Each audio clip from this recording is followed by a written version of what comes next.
Hello and welcome friend, मैं हूं मुजफ्फर चौधरी और आप देख रहे हैं हमारा यूट्यूब चैनल परफेक्ट रिएक्शन। इस वक्त जर्मनी से हमारे जो भाई है दोस्त डॉक्टर इंजीनियर प्रदीप पवार, उन्होंने हमें ज्वाइन किया है और पाकिस्तान से हमारा इफ्तिखार। डॉक्टर साहब को भी आप मेरे चैनल पर कई दफ़ा देख चुके हैं जियो पॉलिटिक्स के ऊपर, और ख़ासतौर पर वेस्ट के अंदर क्या चल रहा है उसके बारे में हमें बहुत सारी इन्फॉर्मेशन देते हैं। और हमारा जो है ये भी, इनका भी अपना चैनल है और ये भी पाकिस्तानी सियासत और जियो पॉलिटिक्स के ऊपर जो चीज़ें चल रही हैं उनके बड़े अच्छे तरीके से एक्सप्लेन करें। तो आप दोनों का बहुत शुक्रिया, thank you for joining me. Thank you. Thank you for inviting. Doctor साहब, इंडिया के अंदर कुछ हलचल हो रही, पाकिस्तान में तो ये बलूचिस्तान और हम खैबर पख्तूनख्वा में मसरूफ है, यहाँ पर आए दिन कोई बम धमाके कुछ चीज़ें चल रही है, लेकिन भारत में कुछ गैर मामूली मीटिंग्स चल रही हैं। कुछ इंटेलिजेंस चीफ सुनने में आया कि वहाँ पर आए हुए हैं, और उसके अलावा और भी कुछ ममालिक के वहाँ पर लोग इकट्ठे हो रहे हैं। तो क्या चल रहा है वहाँ पर? क्या लोग परेशान हैं हमको देखकर बलूचिस्तान में जो मामला चल रहे हैं, खैबर पख्तूनख्वा में, या कुछ और चीजें वहां पर डिस्कस हो रही है? मुजफ्फर, इसका थोड़ा सा मैं इसको रोल आउट करता हूँ। आपने देखा होगा कि इन कुछ महीनों में मोदी साहब ने काफी लंबे दौरे किए हैं। हाँ,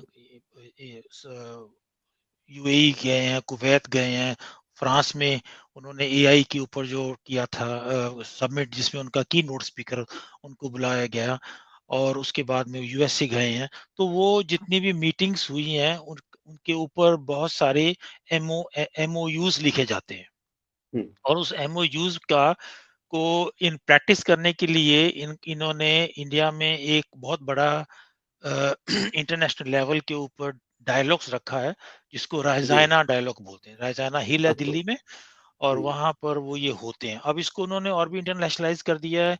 ये नेक्स्ट रायजाना डायलॉग जो है वो फ्रांस में होगा, एक यूएई में होगा, यूएसए में करना चाहते हैं। तो उसमें मिस्टर समीर हैं, वो बहुत अच्छा काम कर रहे हैं। तो उन्होंने 108 कंट्रीज सॉरी 108 कंट्रीज को इनवाइट किया, उसमें से 103 आए हैं, और 33 कंट्रीज के डेलीगेट जो हैं वो उसमें पार्टिसिपेट कर रहे हैं। तो उसमें जाहिर है कि वो एक जो जियोपॉलिटिकल सिचुएशन है वर्ल्ड की, उसके ऊपर वो डिस्कस करेंगे, कर रहे हैं। और उसके साथ साथ उनको उस चाइना डायलॉग को डिस्कस करने के लिए पोडियम डिस्कस में जो क्वेश्चंस हैं वो इंडियन नेबरहुड के भी हैं। अगर आप तुलसी गाबार्ड को देखिए, उसको ये नहीं उन लोगों ने पूछा कि तुमने जब कसम खाई थी, ओथ लिया था, तो गीता हाथ में रखी थी या बाइबल थी है। उसको उन्होंने ये क्रिटिकल क्वेश्चन पूछे, उसने बांग्लादेश के ऊपर भी कमेंट किया है। तो जी आप, हाँ, तो ये, और दूसरा जो मेन एमओज जो लिखा गया है, वो न्यूजीलैंड के प्राइम मिनिस्टर आए हुए हैं। वो अपने साथ 200 बंदों की डेलीगेशन लेकर आए हैं, और उन्होंने बहुत सारे टॉपिक्स के ऊपर, उसमें एग्रीकल्चर है, स्पोर्ट्स है, डिफेंस सिक्योरिटी है, उसके ऊपर इन्होंने एमओ साइन किए हैं।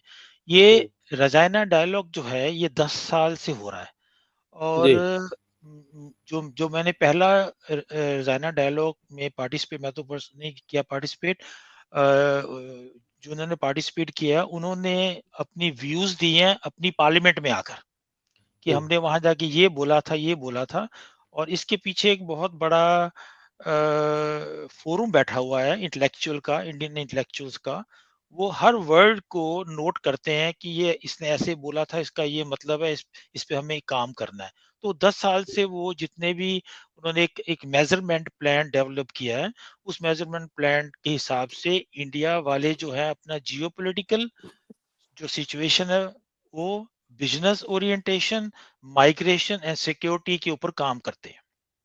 ये ये पहले ये लोग सोच रहे हैं आके बैठ गए, खाना खाया, चिकन बिरयानी खाई और घर चले गए।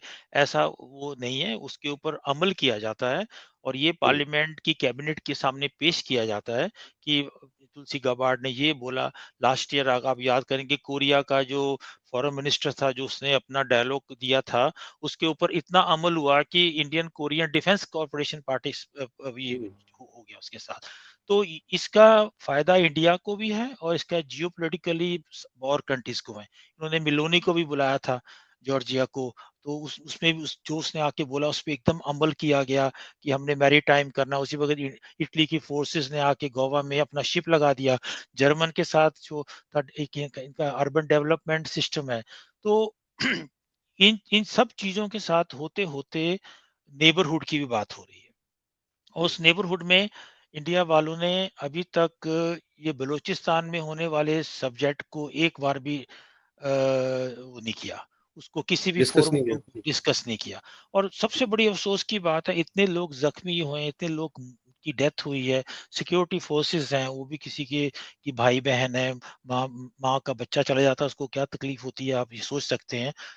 वेस्टर्न की किसी प्रेस ने, किसी भी मीडिया में, मैंने यहाँ पर नोट किया है कि 422 न्यूज़ चैनल्स जो हैं, उनमें से एक भी आदमी ने बलूचिस्तान में होने वाले इस ऑपरेशंस को या इसको उन्होंने ना यार भी किया। मेरे 2-3 ईमेल्स जाने के बाद मुझे थोड़े से मिले हैं। देखिए कि जो बड़े-बड़े न्यूज़ चैनल्स हैं, जिनके न्यूज़ चैनल के साथ-साथ प्रिंट मीडिया भी है, उन्होंने भी नहीं बोला। अब थोड़ा-सा स्टैर्न है, टाइम है, और आप देख लीजिए स्पीगल जिसको शीशा कहते हैं, ये जर्मन के हैं। ला मोंड इंग्लिश का है, फ्रेंच में ला रिपब्लिका है। उनके छोटी-छोटी जो प्रिंट मीडिया में ई पेपर्स हैं, उन्होंने इसको डिस्क्राइब किया और बोला भी है कि ये जो बहुत पुराना सिस्टम है, इसमें उन्होंने पाकिस्तान को प्रेज़ नहीं किया। उसको उन्होंने मेन कल्प्रिट नहीं निकाला है कि इनकी अपनी वजह से। और यहाँ तक कि जो पार्लियामेंटेरियंस है यहाँ का, उसका नाम भी आपको बोल देता हूँ, मैं फैक्ट पे बात करता हूँ। उसने सिस्टमेटिकली टारगेटिंग के ऊपर बात की है, एक्स्ट्रा जुडिशियल किलिंग के ऊपर बात की है पाकिस्तान आर्मी की, enforced disappearances for is a common practice उसने बोला है पार्लियामेंट के अंदर। और ये 2005 से लेके कल तक का उसने डाटा दिया है कि करीबन 20,000 पीपल आर मिसिंग और करीबन 4 से 7 हजार लोग की डेथ भी हो चुकी है। तो ये एक उसमें उन्होंने नाम भी दिए शहरों के। एक टूटक कोई जगह है जहाँ मैसिव ग्रेव्स निकली हैं, तो कितने हजारों लोगों को उन्होंने वहां से ग्रेव से निकाला गया है। और 40 बिलियन का चाइना का कोई जो इन्वेस्टमेंट गवादर कशगार एनर्जी कॉरिडोर बनाया, उसके ऊपर उन्होंने क्या कि इसका कोई फायदा नहीं है, क्योंकि बलूचिस्तान का कोई भी बंदा इस मुआहदे के अंदर नहीं है ना? तो ये सब चीजें उन्होंने बताई हैं। और एक कोई सबीन महमूद की डेथ के बारे में उसने बोला कि उसको किसी रेड लाइट के ऊपर उसकी माँ के साथ सफर कर रहा, उसको गोली मार दी, ये किया वो किया। तो वो कहते हैं कि बहुत सारी बातें जो हैं, ये एक अभी सिचुएशन सिविल वॉर पे आ गई है, जो सिविल वॉर की सिचुएशन क्रिएट हो गई है। And European parliament should not still stand, they should take the side of Balochistan people. This is dangerous actually ना। आमतौर पे वो आते नहीं है कि ये उनका अपना इंटरनल मामला है, लेकिन हिस्टोरिकली तो यही कहते हैं कि Balochistan was a independent state before Pakistan enacted इन 25 फरवरी 1948। तो वो इन चीज़ों को लेके अभी इस चीज़ को निकाल रहे हैं। और हो सकता है कि अगर इस बलूचिस्तान के मामले को सॉल्व ना किया जाए, तो यूरोपियन यूनियन को तो आपको मालूम है, एकदम से ये सैंक्शंस पे आ जाते हैं। जैसे ट्रम्प करता है, वीज़ा नहीं देना, ये नहीं करना, उनके वो बंद कर दो, उनके एसेट्स क्लोज़ कर दो। So I hope that the intellectual of Pakistan is thinking that this should not be the case. Otherwise, they will face a big atrocities in European country. और यूरोपियन कंट्री की तरफ से ही अगर ये मना कर देंगे, तो कल आईएमएफ वाला भी नहीं आएगा। तो ये मेरी जो कुछ थोड़ी सी बात हुई है। 24 जो था वो भी एक बहुत जहरीला साल था पाकिस्तान के लिए। वहां पर भी बहुत सारे, the highest number of security personnel killed were 225। तो ये अब वो उससे भी ज्यादा बढ़ता जा रहा है। और दूसरा जो है उस पर बाद में बात करेंगे कि ये लोग इतने ट्रेंड होके कहाँ से आए हैं, और इसका इनका जो मेन मकसद जो है वो क्या है, उसके ऊपर मैं जब हमारा जी बोलेंगे तो फिर मैं अपने व्यूज में दूंगा। Thank you. जी हमारा जी, आपने सुना डॉक्टर साहब ने क्या कहा कि वेस्ट के अंदर जो चीज़ें डिस्कस हो रही हैं पाकिस्तान को लेकर, खास बलूचिस्तान को, वो एक तो मुझे ये समझ नहीं आ रही कि वो वेस्टर्न मीडिया हो, इंडियन मीडिया हो या कुछ और भी हो, ये जो सी पैक है उसको लेकर बात की जाती है कि इसका फायदा कोई नहीं, पाकिस्तान को इसका कोई फायदा ही नहीं है, इसका बलूचिस्तान को कोई फायदा ही नहीं। आप समझती हैं कि ये सी पैक जो है वाकई एक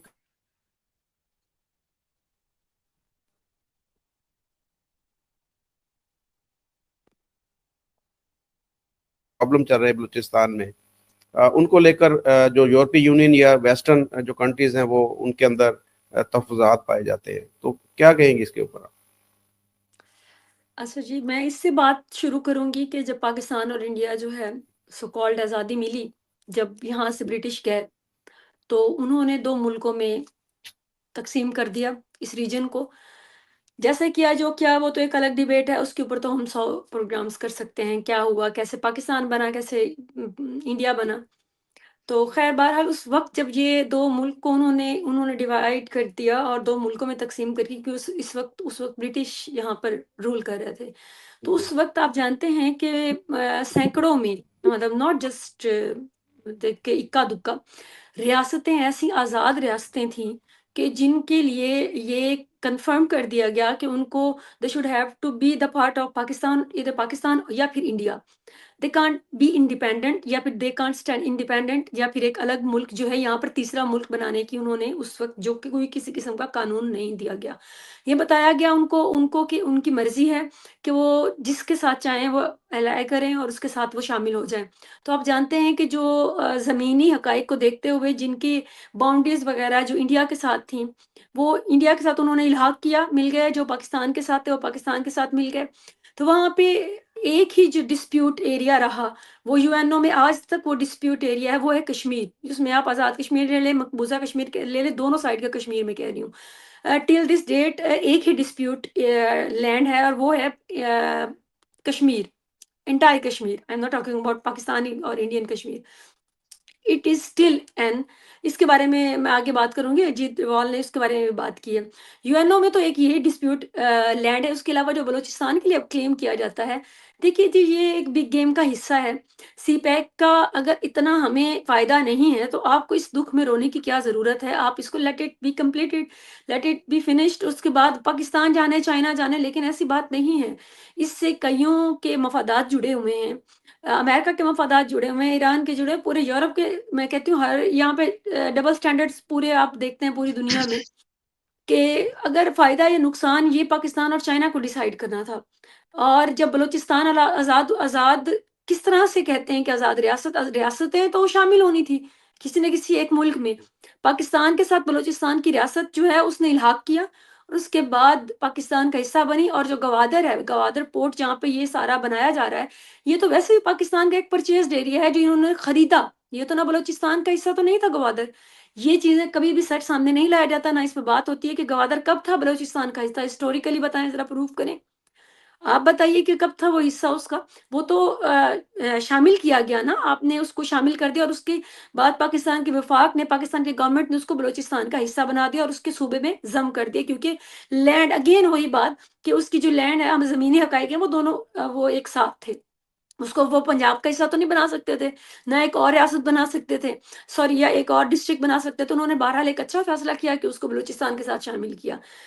यहाँ पर आकर मेरा ये जो आर्ग्यूमेंट है वो खत्म होता है कि जो बलूचिस्तान वाली जो है ये कोई डिस्प्यूट एरिया नहीं है, कोई ये पाकिस्तान का हिस्सा है और ये कानूनी तौर पर पाकिस्तान का हिस्सा है। और उसके बाद जो गवादर है वो परचेज, और उसके बाद पाकिस्तान के वफाक की तरफ से ही बलूचिस्तान में शामिल किया हुआ हिस्सा है।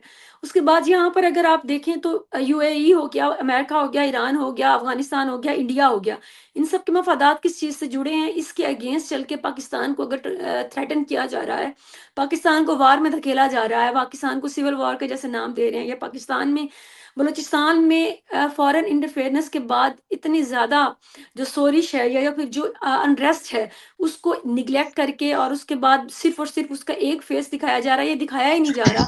इससे भी आपको बात समझ आनी चाहिए कि ये कोई एक आम बात नहीं है, ये कोई बिल्कुल आप यूं समझ लें कि बेफायदा चीज पाकिस्तान के नहीं थी जिसको इतना मतलब मासूमियत से इग्नोर किया जा रहा है। डेफिनेटली उनकी ये बिग गेम है, और अगर पाकिस्तान और इंडिया का ये कॉरिडोर बनने दें तो उससे बहुत सारे मुल्कों के नुकसानात जुड़े हुए हैं, जिसकी वजह से वो इसके खिलाफ काम कर रहे हैं, जिसकी वजह से बलोचिस्तान आज अनरेस्ट है। उसमें बलोचिस्तान में अनरेस्ट पहले भी था, ये हमारी हिस्टोरिकल हिस्ट्री चली आ रही है। बलोच और अफगान कौम जो है उनकी हिस्टोरिकली किसी को भी नावाकिफियत नहीं है, सब जानते हैं कि उनके का किस तरह का बिहेवियर होता है, ये किस तरह के लोग होते हैं, लेकिन बहरहाल हमेशा कंट्रोल में पाकिस्तान के रहा है। बाकी रही सिविल वार, तो वो किसी की तरह भी वो हो नहीं सकती पाकिस्तान में। एक हम उसको पाकिस्तान की जो स्टेट है, इस्टेब्लिशमेंट है, पाकिस्तान का जो फौज का इदारा है, उसकी पॉलिटिक्स में जो इंटरफेरेंस, उसके ऊपर तो हम जरूर बात करते हैं। लेकिन आप कभी मत भूलें कि पाकिस्तान का जो फौज का इदारा है वो एक मुस्तहकम इदारा है, एक स्ट्रांग इदारा है।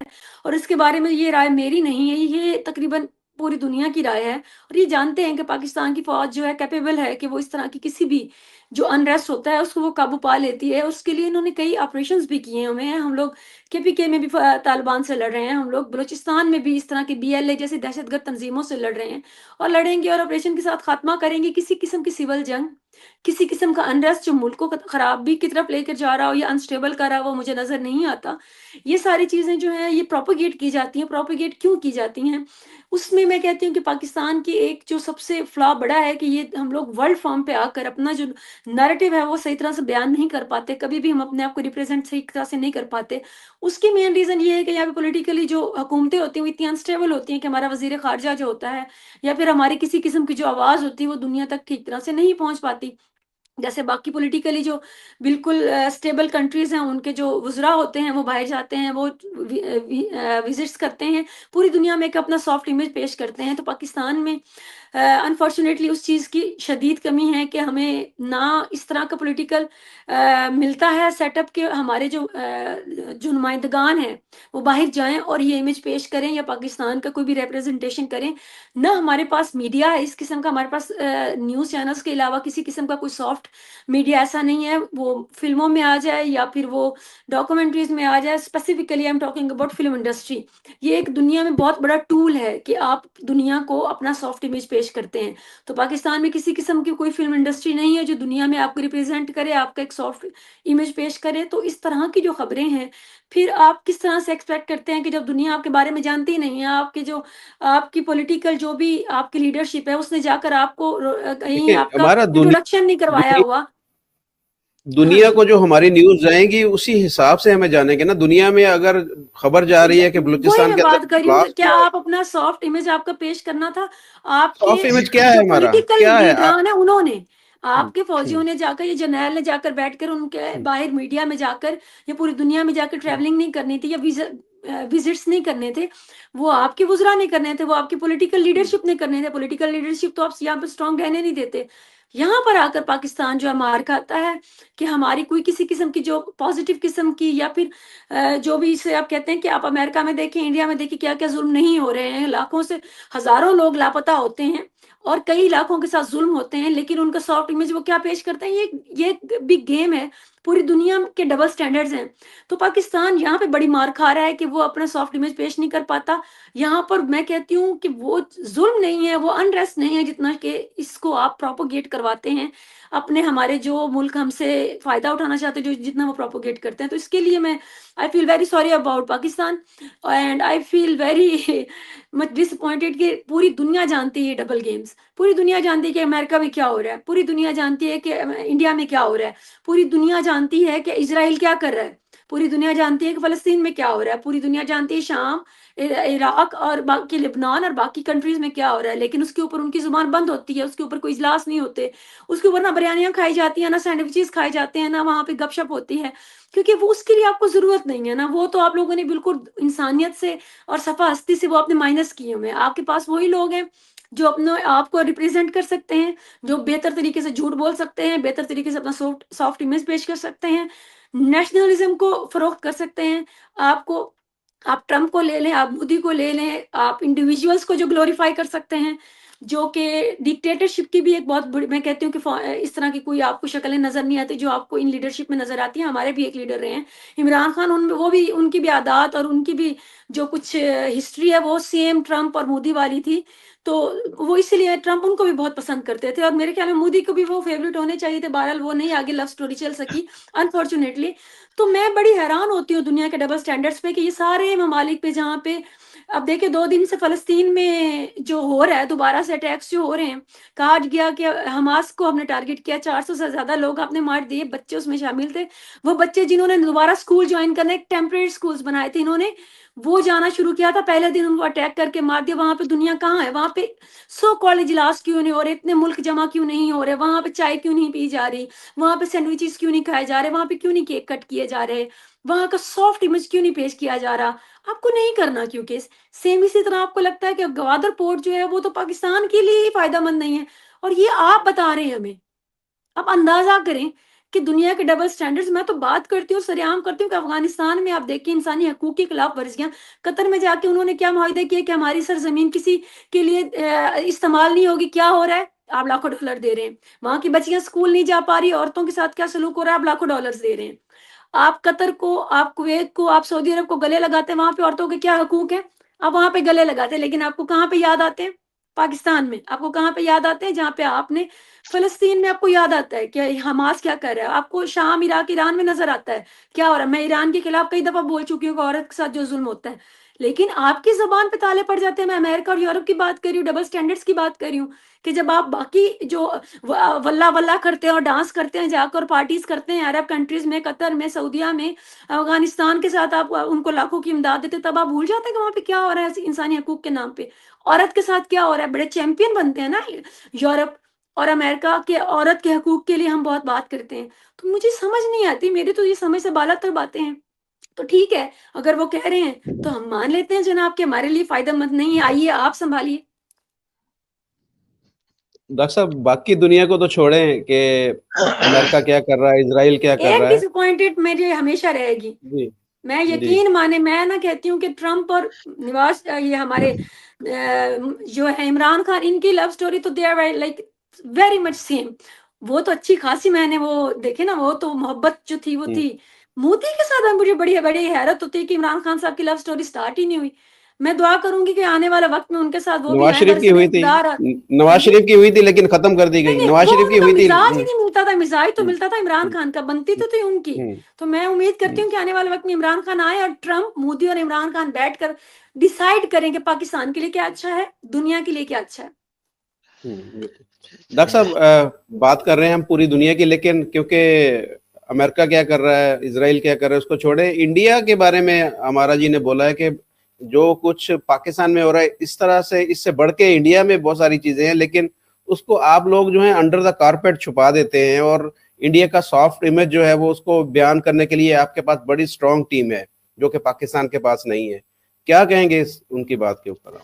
देखिए जी, 1.4 बिलियन का कंट्री है, कहीं ना कहीं हम्म, आग लगती है, कहीं कोई मरता है, कोई रेप हो जाता है, ये एक सिविल सोसाइटी में हमेशा रहा है।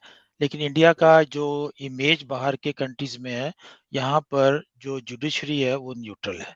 यहाँ पर किसी के साथ कुछ होता है, उसको पकड़ा, उसकी गर्दन दबाई जाती है, उस पर चिल्लाया जाता है। एक टूरिस्ट आता है, उसको दो लड़के तंग करते हैं, नेक्स्ट डे एम्बेसी वाले एक्टिव हो जाते हैं। तो मेरा जो अपना पर्सनल एक्सपीरियंस भी है कि वहाँ बात जो है कारपेट के नीचे नहीं छुपाई जा सकती। वहाँ पर इतने बोल्ड और जर्नलिस्ट जो हैं वो सड़कों पे आ जाते हैं। ये होता है, अभी किसानों का कुछ नहीं हुआ, 3 के उसके खिलाफ आके बैठे हुए हैं, है ना। एक लड़की को उन्होंने रास्ते में बोल दिया कि पता नहीं, उन्हें अल्लाह अकबर बोल दिया। वो पूरा एकदम से आजकल इस मीडिया में रिस्ट्रिक्शंस आप वहाँ नहीं लगा सकते किसी के मुंह के ताले के ऊपर ना। दूसरा जो हिस्टोरिकली बातें हमारा जी ने बोली उसमें मैं नहीं जाऊंगा, क्योंकि ये पाकिस्तान का जो एक, जिसको मैं अच्छी तरह समझता हूँ, के अजीज साहब ने बुक लिखी है, वो आप सबको पढ़नी चाहिए, मर्डर ऑफ जी पढ़ी हिस्ट्री। है, मर्डर ऑफ हिस्ट्री हाँ, पढ़ी है हाँ, बिल्कुल। उसमें आप एक बार मैं तो 3 बार ही पढ़ चुका हूँ उसको। तो उनमें उन सब चीजों को बोला है कि हमें डिनाइल करने की आदत है। हम जो अल्लाह अकबर बहुत बोलते हैं, अल्लाह माफ करे बोलते हैं, क्या क्या कहते हैं, लेकिन उसके साथ 10 झूठ बोल देते हैं। ये अब बलूचिस्तान का यूनाइटेड नेशन के अंदर है, यूरोपियन यूनियन का 231 आर्टिकल में it was a independent state, वो आपका हो गया। कश्मीर जो था वो आपको कभी नहीं था, उस पे 20 अक्टूबर को जो अटैक हुआ है उस पे आप डिनाइल करते हैं। 4 बारी पाकिस्तान की आर्मी ने अटैक किया, मार खा के पीछे गए हैं, 93 सोल्जर्स को ले लिया। आप डिनाइल में रहते हैं, तो इंडिया का जो हर आदमी है वो कहता है जी आपको आपका डिनाइल मुबारक हो। और दूसरा जो आपने एक बहुत अच्छी बात की है, मैं उस पर थोड़ा एलेबोरेट करूंगा, इमेज की बात की है। इमेज आपकी क्या है?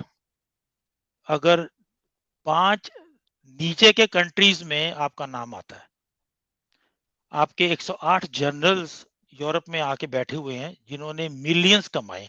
2 मेरे दोस्त हैं, उनके उनके बच्चे मेरे दोस्त हैं, एक मेरा स्टूडेंट रहा है।